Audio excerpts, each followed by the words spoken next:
고난주간 특별 새벽 기도회 세 번째 아침입니다. 오늘도 가장 약한 시간에 우리를 깨우시고 인도하시는 주님께 찬양하며 함께 나아갑시다.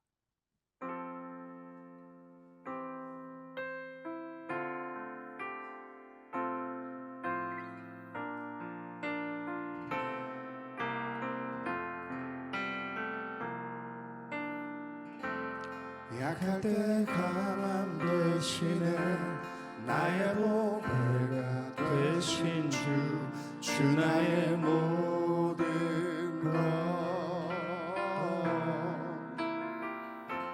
주 안에 있는 보물을 나는 포기할 수 없네 주 나의 모든 한 번 더 고백할까요? 약할 때 강함 되시네 나의 보배가 되신 주 나의 모든 것 주 안에 있는 보물을 나는 포기할 수 없네 주 나의 모든 것 예수 어린 양 예수 어린 양 존귀한 이를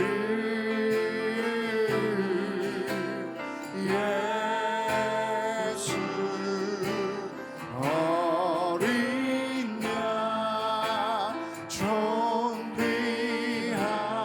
이를 십자가 죄사하셨네 십자가 죄사하셨네 주님의 이름 찬양해 주 나의 모든 것 쓰러진 나를 세우고 나의 빈잔을 채우네 주 나의 모든 한 번 더 고백합시다. 십자가 죄사하셨네 십자가 죄사하셨네 주님의 이름 찬양해 주 나의 모든 것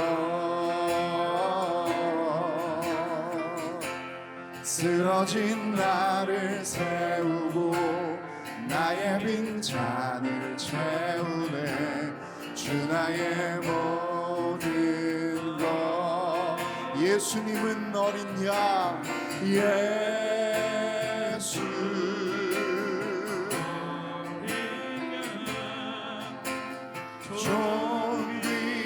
존귀한 이를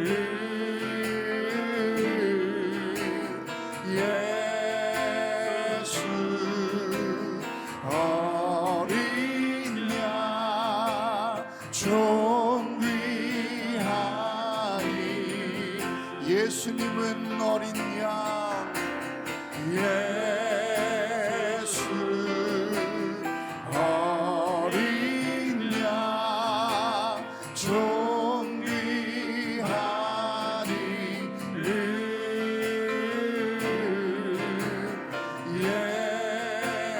예수 어린 양 존귀하니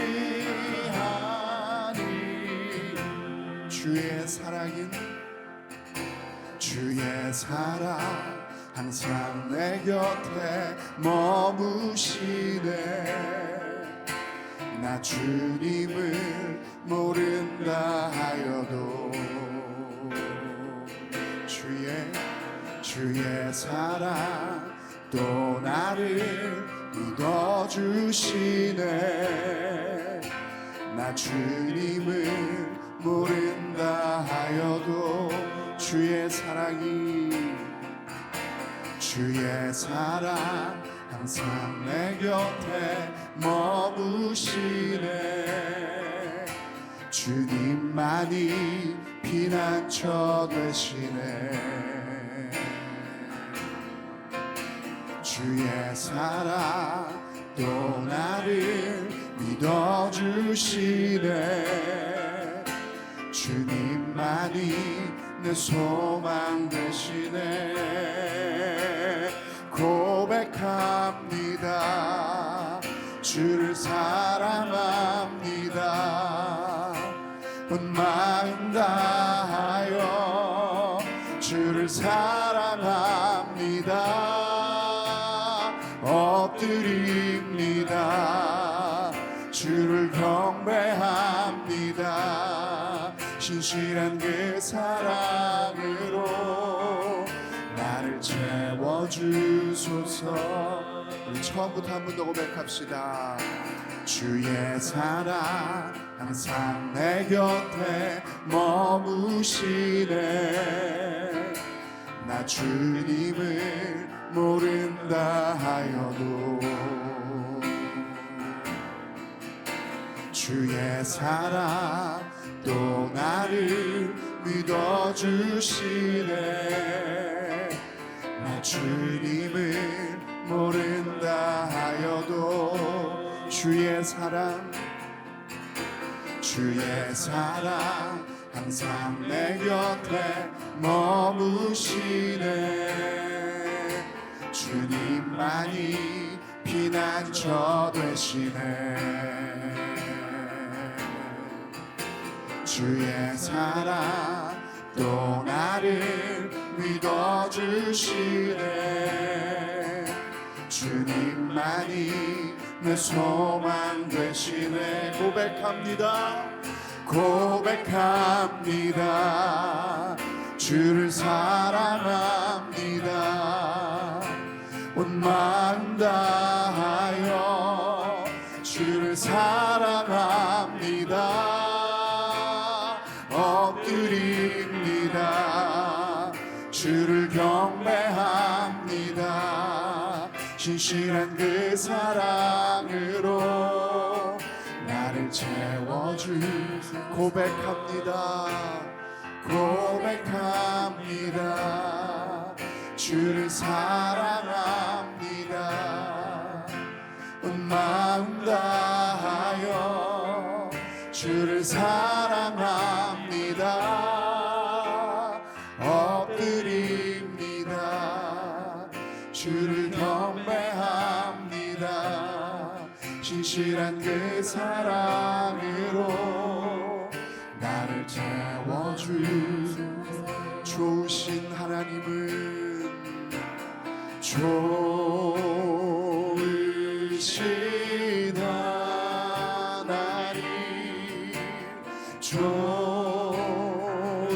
좋으신 하나님,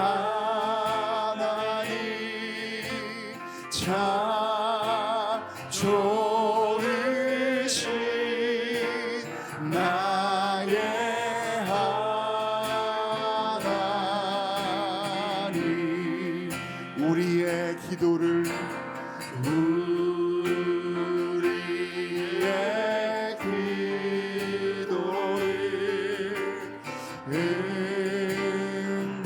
응답해 주시는 참 좋으신 나의 하나님. 한없는 은혜를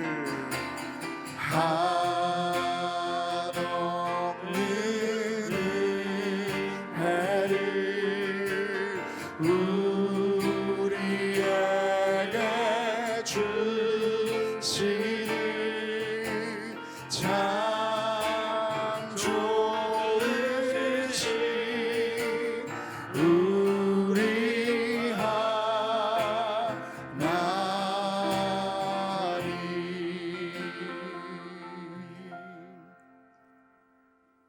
사랑이 풍성하신 하나님, 우리를 사랑하시어 죄와 사망에서 구원해 하시기 위해 독생자 예수 그리스도를 내어주신 하나님께 감사와 찬양을 드립니다.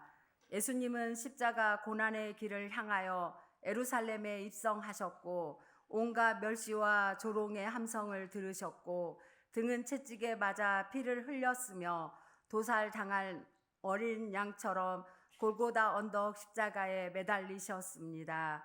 그 그 십자가의 보혈로 우리를 죄와 사망에서 구원해 주심을 감사드립니다. 주님의 보혈로 우리의 영과 육을 죄에서 씻겨 주옵소서. 자비로우신 하나님, 주님의 뜻과 생각보다 육신의 일인 내 생각과 내 뜻대로 살았음을 회개합니다. 주님, 그 결국은 사망이라 하셨습니다. 내 생각과 내 뜻인 육신의 일을 버리고 하나님의 뜻을 따라 영의 일을 생각하고 생명과 평안을 누리게 하옵소서. 목회자, 장로, 성도들 모두가 하나님의 영에 거하게 하시고 인도함을 받게 하여 주시옵소서. 여전히 운행하시는 하나님, 우리 교회를 온전히 회복시키셔서 부흥하게 하시고 그리스도의 빛을 잃어가고 있는 한국 교회가 하나님의 영이 충만함으로 다시 살아나며 영적 부흥이 일어날 때 이 나라 이 민족도 살아날 것을 믿습니다.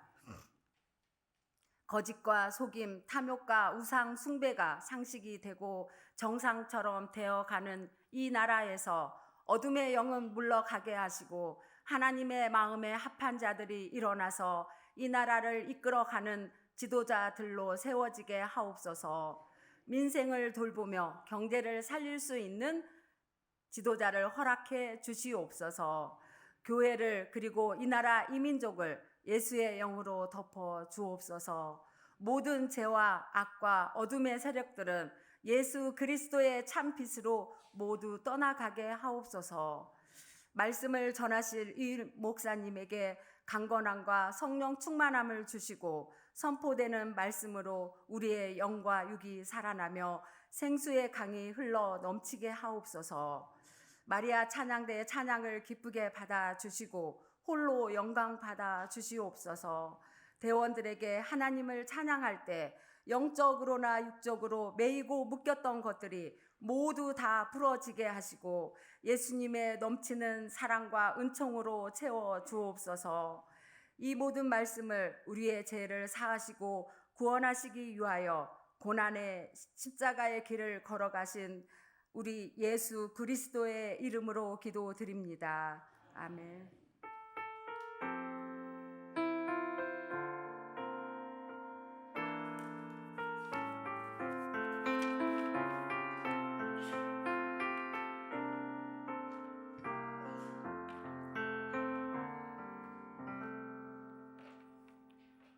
오늘 하나님께서 우리에게 주시는 말씀은 마가복음 14장 66절에서 71절까지 말씀입니다.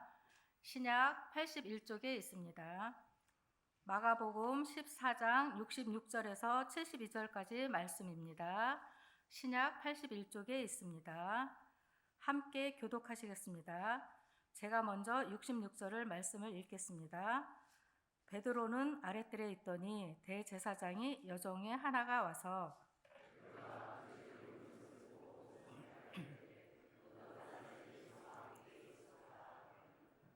베드로가 부인하여 이르되 나는 내가 말하는 것이 무엇인지 알지 못하고 깨닫지도 못하겠노라 하며 앞들로 나갈새.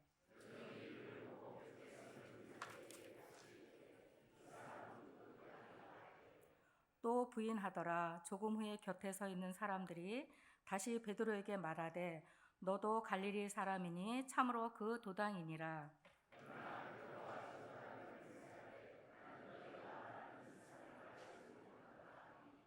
다 같이 읽으시겠습니다. 닭이 곧 두 번째 울더라. 이에 베드로가 예수께서 자기에게 하신 말씀 곧 닭이 두 번 울기 전에 내가 세 번 나를 부인하리라 하시니 기억되어 그 일을 생각하고 울었더라. 아멘.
아멘. 하나님께서 기쁨으로 받으신 줄로 믿습니다. 우리 박수 한번 하겠습니다.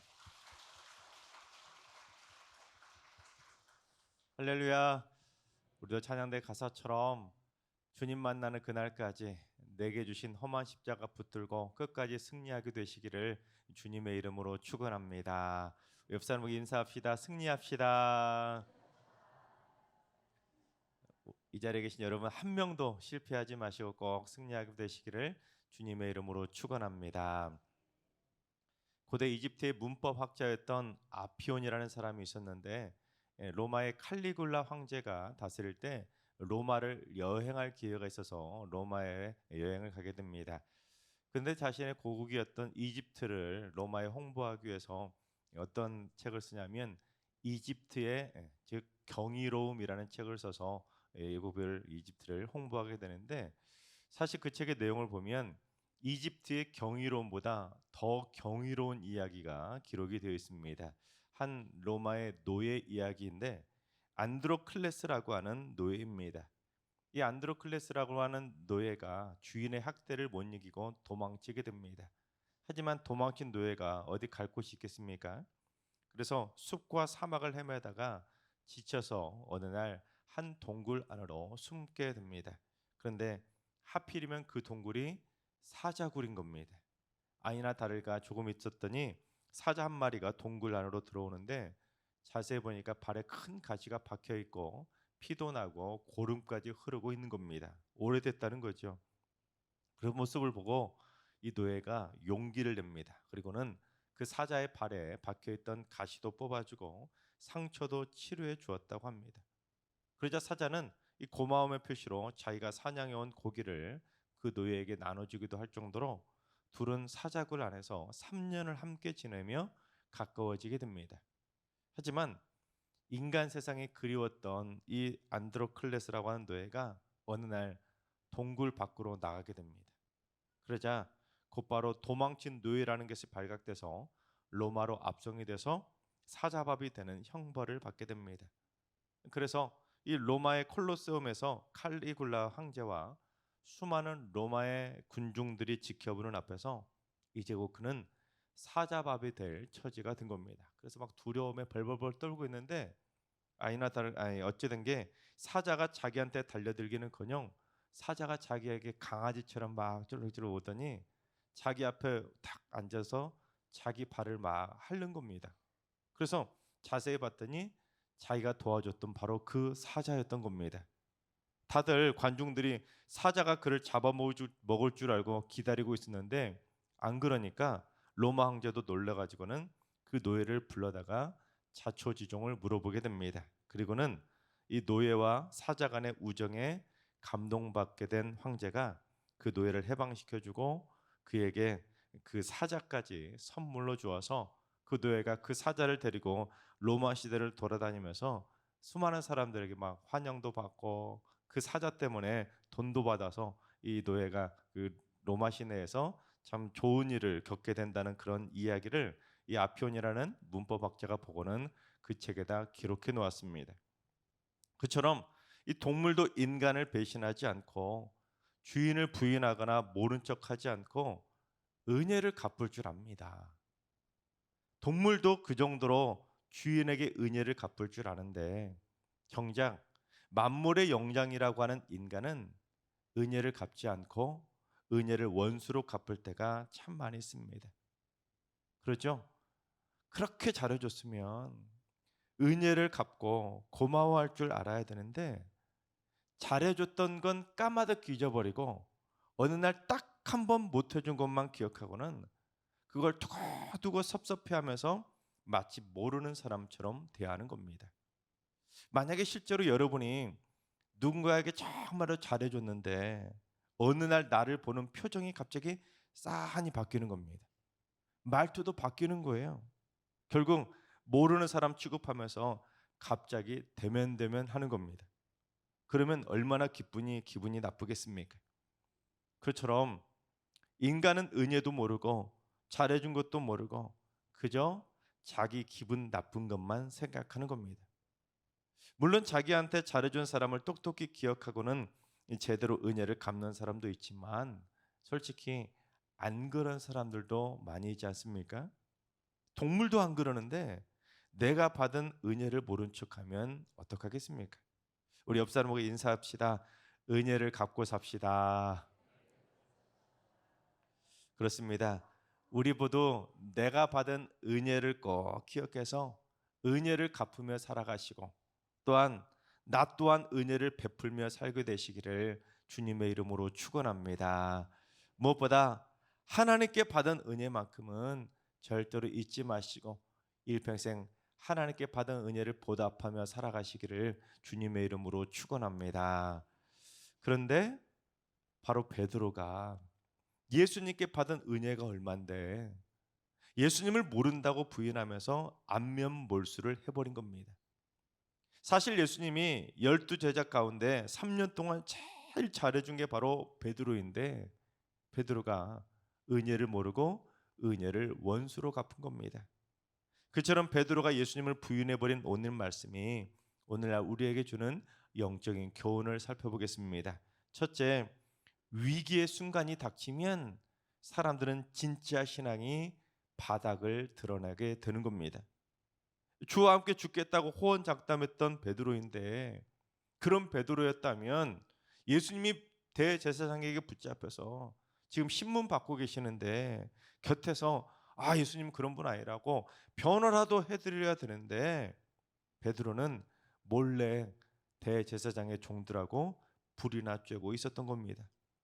그런데 바로 그때 한 여종이 베드로를 알아보지요. 그리고는 너도 나사렛 예수와 함께 있지 않았냐며 추궁하는 겁니다.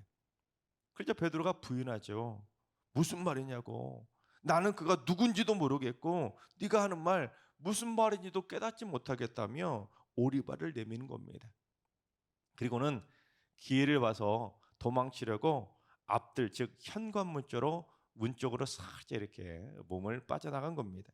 그랬더니 이 여종이 이제 다른 사람들한테까지 이 사람도 바로 그 도당이라고 다른 사람들에게 막 떠벌리며 그렇게 따라오는 겁니다. 그랬더니 베드로가 또다시 모른다고 두 번째 딱 잡아떼는 겁니다. 그런데 그렇게 두 번이나 모른다고 딱 잡아뗐으면 끝날 줄 알았는데 이제 일이 더 커지는 겁니다. 조금 있다 보니까 이제는 옆에 있는 사람들까지 모조리 베드로를 알아보고는 정확히 너 갈릴리 사람 아니야? 너도 그 도당이잖아 하면서 다 같이 떼를 지어서 베드로를 추궁하는 겁니다. 어디 출신인 것까지 아니 이제 베드로는 꼼짝없이 붙잡혀서 예수님처럼 죽을 위기에 처하게 된 겁니다. 그러자 베드로가 막다른 궁지에 몰리자 저주까지 하면서 모른다고 끝까지 시치미를 딱 잡았던 겁니다. 그랬더니 예수님이 말씀하셨던 것처럼 딱 그때 닭이 두 번째 우는 겁니다. 그런데 여러분 오늘 말씀에 베드로가 저주했다는 말이 나오는데 그 대상이 나오지 않는데 여러분 베드로가 저주했던 대상이 누굴 것 같습니까? 두 가지로 해석을 할 수 있는데 하나는 이 베드로가 자기 자신을 저주한 겁니다. 예를 들면 우리도 그런 말 비슷한 말 하지 않습니까? 내 말이 틀리면 내 손에 뭘 지진다고요? 장을 지진다. 그런 것처럼 베드로가 만약 내가 예수를 알면 내 말이 틀리면 내가 저주를 받겠다고 자기 자신을 향해서 저주를 했다고 해석할 수도 있습니다. 또 하나는 베드로가 예수님을 대놓고 저주해 버린 겁니다. 그런데 문맥상으로는 둘 다 가능하지만 솔직히 문법상으로는 분명히 저주하다는 이 단어가 능동태로 쓰였습니다. 수동태로 자기 자신을 저주했다로 쓰인 것이 아니라 능동태로 쓰여서 분명히 남을 저주한 것이기 때문에 베드로가 예수님을 저주한 걸로 보는 것이 맞습니다. 예를 들면 6.25 때 공산당들이 예수 믿는 사람들을 색출하기 위해서 무슨 일을 저질렀냐면 예수님 사진을 바닥에다 깔고 아니면 성경책을 바닥에다 깔고 나 모른다고 성경책 밟고 지나가라고 예수님 얼굴 밟고 지나가라고 예수님을 저주하라고 했던 그런 거하고 비슷한 겁니다. 즉 베드로는 자기만 살겠다고 자기는 죽어도 죽기 싫다고 예수님을 저주까지 하면서 모른다고 철저히 부인해 버린 겁니다. 막 나간 거죠. 여러분, 만약에 여러분이 선생님이라고 한번 해봅시다. 그런데 여러분의 반 아이들 중에 누구보다도 아끼고 잘해줬던 제자가 있었는데 이 제자가 밖에 나가가지고는 내 요구하고 돌아다니고 나를 저주한다면 이런 어떤 마음이 들겠습니까? 얼마나 마음이 아프겠습니까? 그처럼 베드로는 예수님을 가장 가까이 3년 동안 따라다니며 스승이었던 예수님에게 가장 많은 은혜를 받은 제자였음에도 불구하고 위기의 순간이 닥치자 아무짝에도 쓸모없는 가짜 믿음이었다는 것이 자신의 믿음의 밑바닥을 적나라하게 들통나고 말았던 것입니다. 예수님이 3년 동안 그렇게 잘해줬는데도 베드로는 은혜도 모르고 제대로 배신을 한 것이죠. 제대로 찐 바닥을 드러내고 말았던 겁니다. 그래서 스펄전 목사가 뭐라고 했냐면 자기 확신이 강한 사람이 가장 큰 실패를 경험하게 되고 오히려 자신의 약함을 인정하는 사람이 오히려 강해질 수 있다. 실제로 베드로는 자기가 주와 함께 죽을지언정 주님을 부인하지 않을 거라고 그렇게 호언장담하면서 자신만만하게 자신의 믿음이 최고인 줄 알고 확신했지만 정작 위기가 닥치자 주님을 저주하고 부인해 버릴 정도로 자기만 살겠다고 예수님을 저주까지 해버리는 가장 큰 실패를 맛보고 말았던 것입니다. 여러분, 그렇습니다. 우리는 자신의 연약한 믿음을 인정하고 주님의 도우심을 겸손히 구해야 되는 겁니다. 내 믿음 좋은 줄 착각할 것이 아니라 나는 약합니다, 주님. 나 좀 도와주세요. 늘 성령을 사모하며 살아가야 되는 겁니다. 그런데 베드로처럼 교만하게 자기가 믿음 좋은 줄 착각하고 그렇게 확신하고 살다 보면 정작 위기의 순간에 바닥을 치며 본색을 드러내 바닥에 넘어질 수밖에 없는 겁니다. 그처럼 베드로가 교만이 패망의 선봉임을 제대로 보여준 겁니다. 그런데도 우리는 이 세상을 살아가면서 어떻게 살 때가 많이 있습니까? 우리도 예수 믿고 교회 다니는데 그래도 내가 명색이 어려서부터 모태신앙이라고 믿음 좋다고 자부하면서도 실제로는 안 그럴 때가 많지 않습니까? 학교 다닐 때 예수 믿는다고 하면 왕따 당할까 봐 교회 다니는 사람 물어보면 모르는 척, 안 다니는 척 침묵으로 외면하는 겁니다. 직장과 일터에서 예수 믿는다고 하면 남들보다 손해보고 불이익을 당할까 봐 몰래 안 믿는 척 하는 겁니다. 연애할 때 교회 다닌다고 하면 헤어지자고 할까 봐 교회 안 다니는 척 연기하는 겁니다. 이웃에게 교회 다닌다고 하면 남들보다 더 희생을 해야 할까 봐 교회 안 다니는 척, 예수님을 모르는 척 시침에 뚝 떼면서 일부러 주님을 부인하는 겁니다. 그런데 여러분, 우리가 주님을 부인하면 어떻게 되는지 마태복음 10장 32절과 33절을 봉독해 보겠습니다. 누구든지 사람 앞에서 나를 시인하면 나도 하늘에 계신 내 아버지 앞에서 그를 시인할 것이요 누구든지 사람 앞에서 나를 부인하면 나도 하늘에 계신 내 아버지 앞에서 그를 부인하리라. 그렇습니다. 내가 사람들 앞에서 당당히 예수님을 시인해야 예수님도 하나님 앞에서 나를 시인해 주시지 내가 주님을 부인하면 예수님도 나를 부인하시겠다는 겁니다. 참 무서운 말씀이시죠. 그런데 베드로가 이 주님의 말씀을 들었을까요? 못 들었을까요? 들었을까요? 못 들었을까요? 당연히 들었죠. 지금 산상수훈 하시고 나서 조금 있다가 바로 뒤에 하셨던 말씀이 이 말씀이니까 베드로는 분명히 누구든지 나를 부인하면 나도 그를 하나님 앞에서 부인할 거라고 분명히 말씀하셨는데도 불구하고 베드로는 한 귀로 듣고 한 귀로 흘려버린 겁니다. 즉 우리도 아무리 말씀 백날 들어도 귀담아 듣지 않고 베드로처럼 허투루 흘려버리면 여러분 베드로처럼 넘어지는 믿음이 될 수밖에 없는 겁니다. 따라해 봅시다. 주님을 시인합시다. 오늘 말씀 분명히 들으셨죠? 여러분 주님을 시인하며 살아야 되는 거예요. 바로 우리 모두 겸손하게 자신의 연약한 믿음을 인정하고 일평생 주님을 부인하는 것이 아니라 당당히 주님을 시인하게 되시기를 주님의 이름으로 축원합니다. 둘째, 실패했을 때는 즉시 회개해야 하는 것입니다. 72절 하반절을 봉독합니다. 이에 베드로가 예수께서 자기에게 하신 말씀 곧 달기 2번 울기 전에 내가 3번 나를 부인하리라 하심이 기억되어 그 일을 생각하고 울었더라. 예수님을 모른다고 3번이나 부인하고 나자 정확하게 달기 2번째 우는 겁니다. 그 순간 다행히 그래도 베드로는 예수님이 자기가 그렇게 부인할 거라고 하셨던 그 말씀이 그때서야 기억난 겁니다. 그래서 그 일을 생각하며 눈물로 회개하게 된 겁니다. 예루살렘에 가면 바로 이걸 기념하는 이 베드로 통곡교회라는 곳이 있습니다. 바로 이 교회인데 그 앞에 가면 이렇게 멋진 이 벚꽃이 벚나무가 쫙 있어가지고 봄에 가면 참 아름다운 교회입니다. 그런데 이 교회당 앞문 정문의 현관문을 딱 보면 이처럼 성화가 부조로 새겨 있는데 자세히 보면은 재미나게 새겨 놓았습니다. 베드로가 예수님을 모른다고 부인하지 않겠다고 호언장담하는 그 구절인데 이 부분을 자세히 확대하면 이렇습니다. 왼쪽에 파란 옷 입은 예수님이 베드로에게 네가 달기 2번 울기 전에 네가 나를 3번 부인할 거라고 손가락을 이렇게 가리키는 거예요.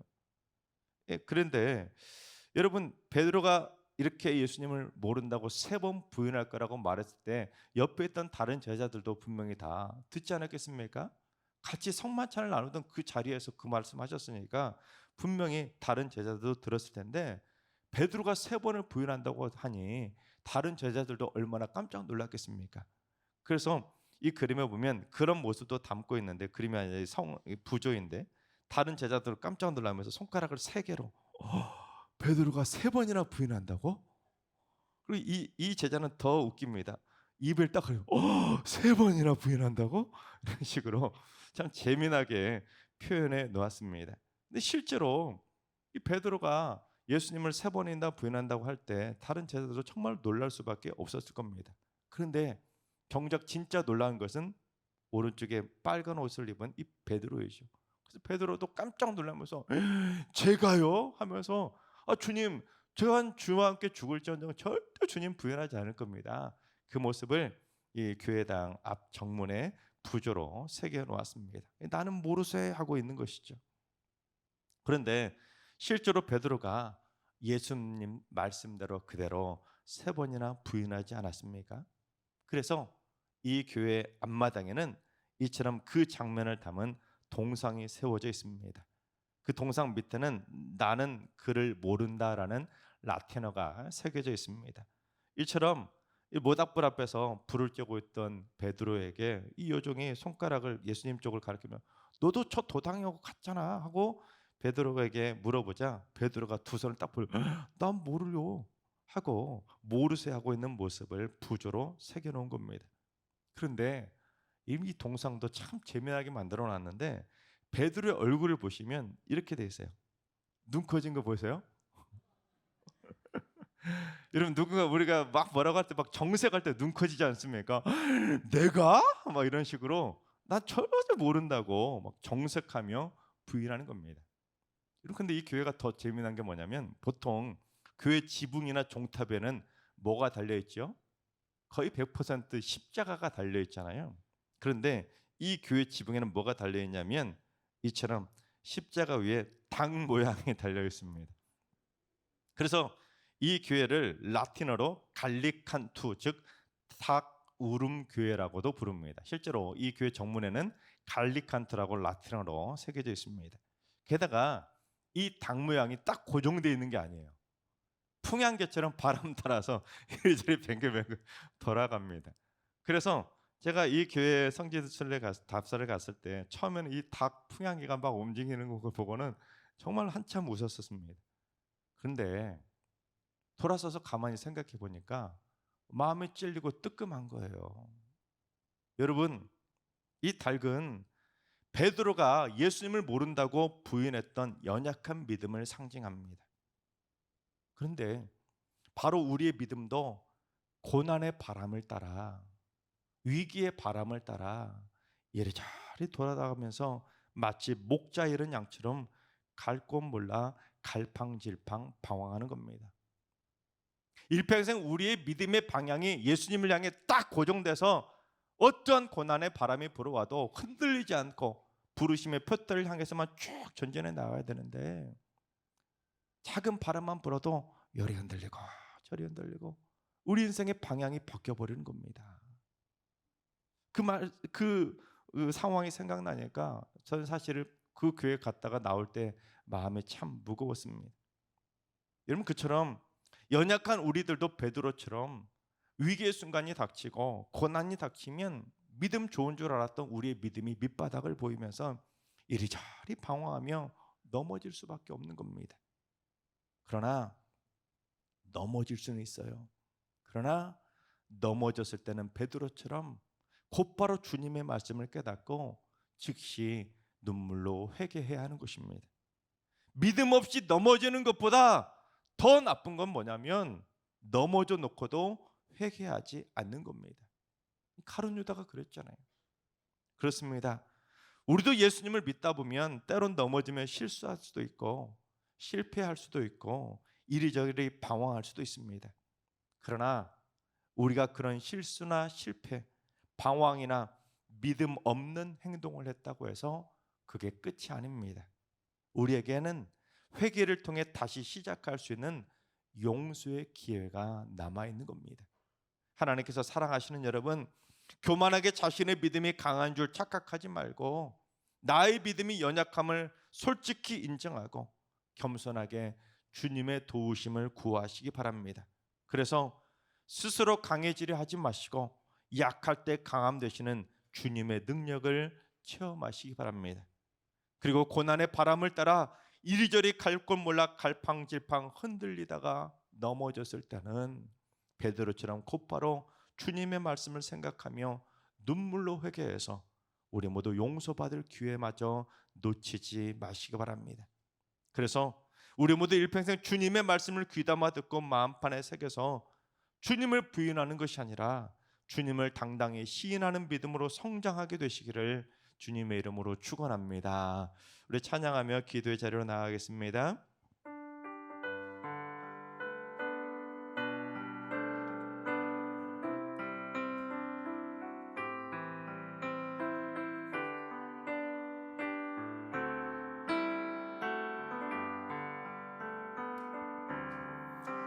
갈보리 산 위에 십자가 섰으니 주가 고난을 당한 표라. 험한 십자가를 내가 사랑하는 주가 보혈을 흘림일세. 배우 승리를 얻기까지 주의 십자가 사랑하리.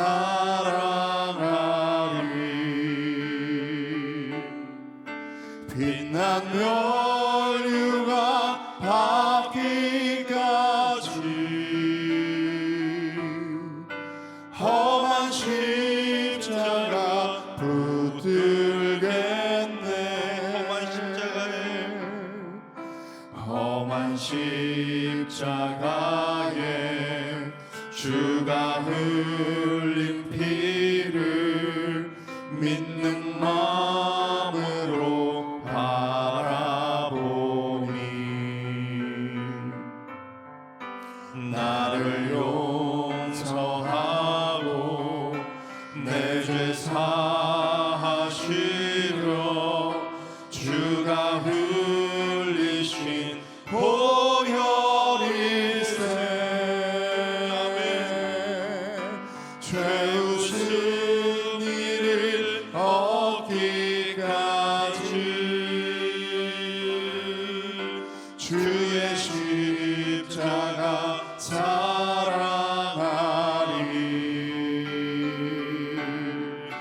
빛나며 유감 받기까지 험한 십자가 붙들겠네. 죄우신 일을 얻기까지 죄우신 일을 얻기까지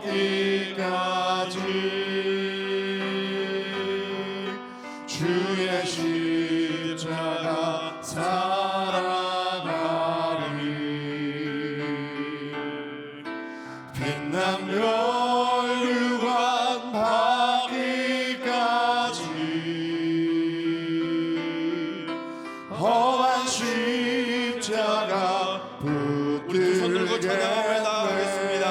주님을 찬송하면서 주님을 찬송하면서 할렐루야 할렐루야. 내 앞길 멀고 험해도 나 주님만 따라가. 주님을 찬송하면서 주님을 찬송하면서 할렐루야 할렐루야. 내 앞길 멀고 험해도 나 주님만 따라가리.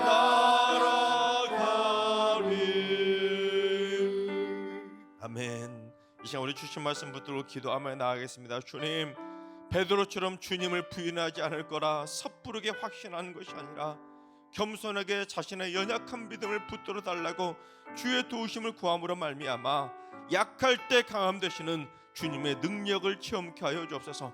세상의 시선이나 평가, 세상의 불이익이 두려워서 예수 믿는다는 것을 숨기거나 모른 척하는 비겁한 신앙 되지 않게 하시고, 그리스도인임을 부끄러워하는 것이 아니라 세상에서 당당히 주님을 시인하는 자랑스러운 그리스도인이 되게 하여 주시옵소서. 이 시간 말씀 붙들고 연약한 믿음을 붙들어 달라고, 주님을 당당히 시인하는 믿음이 되게 해달라고 이 시간 주 한번 외치고 기도하며 나아가겠습니다. 기도합니다. 주여, 아버지 하나님, 저희들의 믿음은 연약합니다. 내가 신앙생활 잘하고 있다고 착각하지 않게 하시고, 내 믿음은 넘어지지 않을 거라고 장담하지 않게 해주시고, 내 믿음이 좋을 거라고 호언장담하지 않도록 섣부르게 확신하지 않도록 역사해 주셔서 겸손하게 오히려 자신의 연약한 믿음을 고백하면서 주님 붙들어 달라고, 성령님 도와달라고 하나님 앞에 날마다 기도하는 삶이 되게 하여 주옵소서. 그래서 강하다고 착각하다가 넘어지는 것이 아니라 약할 때 강함 되시는 주님의 능력을 체험케 하여 주시옵소서. 주님, 우리 예수님 믿는다고 하면서도, 교회 다니면서도 세상의 시선 때문에, 세상의 평가 때문에, 세상의 불이익 때문에 예수 믿는다는 것을 숨기거나 모른 척 감출 때가 있음을 고백합니다. 주님, 식사 자리에서 식사 기도마저 하지 않으려고 모른 척하는 비겁한 신앙 되지 않게 하여 주옵소서. 이제부터 주님을 부끄러워하는 것이 아니라 세상에서 당당하게 주님을 시인하는 자랑스러운 그리스도인이 될 수 있도록, 저희들의 믿음이 성장하는 믿음 될 수 있도록 주님 역사하여 주시옵소서. 한 번 더 기도합니다. 주님, 주님의 말씀을 허투루 듣고 잊어버렸던 베드로처럼 주님의 말씀을 듣고도 한 귀로 듣고 흘려버리는 것이 아니라 주님의 말씀을 들을 때마다 마음판에 단단히 새길 수 있도록 들을 귀를 활짝 열어 주시옵소서.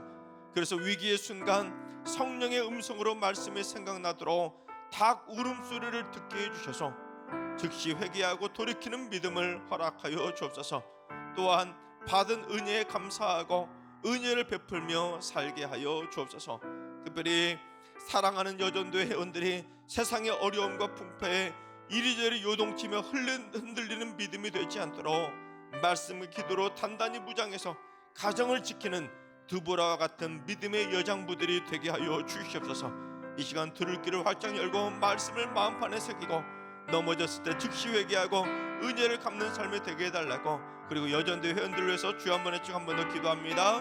주여, 사랑이 많으신 하나님, 주님의 말씀을 그렇게 많이 듣는데도 불구하고 베드로처럼 들은 말씀을 까마득히 잊어버리고 살아가는 저들의 연약한 믿음을 불쌍히 여겨 주시옵소서. 이제부터는 들을 길을 활짝 열고 말씀을 들을 때마다 마음판에 새겨서 하나님, 위기의 순간 성령의 음성으로 그 들었던 말씀이 쏙쏙 생각날 수 있도록 하나님, 순간순간 닭 울음소리를 듣는 심령 되게 하여 주옵소서. 그래서 하나님, 주님의 말씀을 즉시 회개를 생각해서 회개하고 돌이키는 믿음 갖게 하여 주옵소서. 우리가 받은 믿음, 받은 은혜, 하나님 날마다 잊지 않고 은혜에 보답하며 살아갈 수 있도록 주님 역사해 주시고, 내가 받은 은혜도 베풀며 살아가는 삶이 되게 하여 주시옵소서. 주님 역사하여 주시옵소서. 사랑과 은혜가 풍성하신 하나님 아버지, 베드로를 통해 주님을 향한 저희의 믿음도 얼마나 쉽게 흔들리고 세상의 위협과 유혹 앞에서 얼마나 자주 주님을 부인하며 자기 살 길만 찾으며 살아왔는지를 돌아보게 됩니다. 주님의 크신 은혜를, 너무너무도 큰 한량없는 하나님의 은혜를 받았음에도 불구하고 감사하기는커녕 매사에 늘 불평하고 원망하면서 주님을 부인하던 이 배은망덕한 저희들의 죄를 용서하여 주시옵소서. 주님, 베드로와 같이 허세로 가득 찬 교만한 믿음이 아니라 자신의 연약함을 인정하는 겸손한 믿음이 되어서 우리의 힘이 아니라 오직 주님의 능력만을 의지하며 살게 하여 주옵소서. 세상 속에서 그리스도인으로 살아갈 때 때로는 손해보고 어려움을 겪을지라도 두려워하지 않고 담대하게 주님을 시인하는 믿음의 용기를 허락하여 주시옵소서. 닭 울음소리에 자신의 죄를 깨닫고 눈물로 회개했던 베드로처럼 저희도 성령의 음성에 민감하게 하시고 넘어졌을 때는 말씀의 닭 울음소리를 듣고 즉시 깨달아서 주님께 돌아와 회개함으로써 용서와 회복의 은혜를 누리게 하여 주시옵소서. 주님의 말씀을 귀담아 마음판에 새겨서 그 말씀이 우리의 삶을 인도하는 풍향계가 되게 하여 주시옵소서. 특별히 믿음으로 가정을 지키는 기도의 어머니들이 될 수 있도록 여전대 회원들을 장중의 발로 붙들어 주시고 은혜를 베풀고 은혜를 갚는 겸손한 믿음으로 날마다 은혜 안에 살게 하여 주시옵소서. 이제는 우리 예수 그리스도의 은혜와 하나님 아버지의 만극하신 사랑하심과 성령님의 충만하신 역사하심과 교통하심이 연약한 믿음을 붙들어 주셔서 주님을 부인하지 않고 넘어질 때마다 즉시 눈물로 회개할 수 있도록 깨닫게 해주시기를 사모하는 머릿속의 모든 성도들과 가정과 일터와 승리교와 이 나라의 민족 위에, 특별히 사랑하는 여전대 회원들 머리 위에 이제부터 영원까지 항상 함께 하시기를 간절히 축원하옵나이다. 아멘.